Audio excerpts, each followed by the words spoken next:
Yeah. Good afternoon mga kasaka. Ito po yung pinanggalingan ng ating itinanim na patol at kalabasa. Tataniman po uli natin ng ng kalabasa. Tatanim naman natin ito sa bukid. Ito po yung binhi namin na overgrow na dahil marami pong trabaho. Pero wala naman pong problema kahit na overgrow.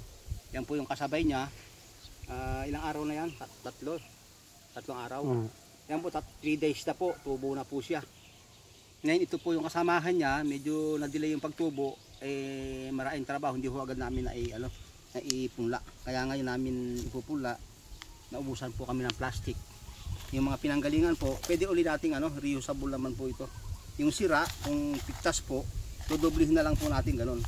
Isasala po natin para hindi matapon yung tubig kasi meron pong may na mga nabubungi. Pag nakakita tayo ng bunging yung biyak na po siya, iano lang po natin, dodoblihin lang para magamit po ulit natin.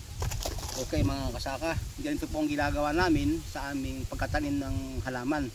Una po ito, vermicast, hindi lang po yung first class, pero vermicast din po siya.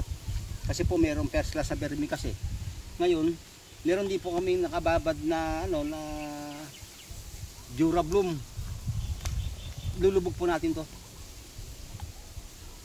Sa pagpupunla po, sa pagtatanim, kailangan po nakababad po sa mga organic na ginagamit po natin. Para protected siya at may kakainin po siyang vitamina pagka ito po siya. Nakababad po sa Durabloom bago po natin ipunla yung ating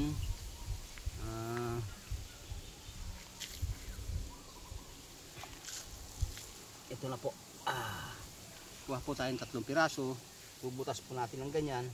Ay, sabay po na tatanim natin. Diretso na po yan.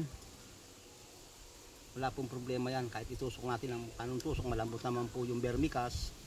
Kahit hindi natin sa butasan, ganito po. Yan po.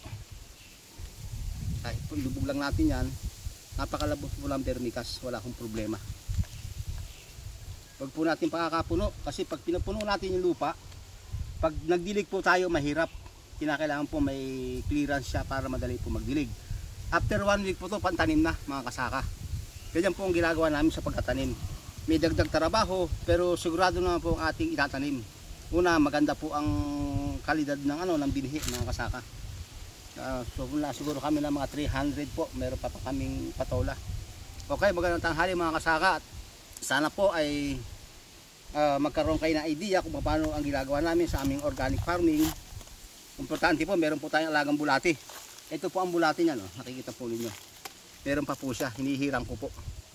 Maganda po sa matataba. Babalik ulit natin ito sa ating vermibed. Tapos pag naubos na po yung ating vermicast, kukuha po tayo ng mga tae ng baka. Nagkalat lang po dito sa baka po namin. Yan pong minango na yan, yung pong sugahan na yan, kukuha po kami yan para ipakain ulit sa bulati. Okay, magandang tanghali mga kasaka.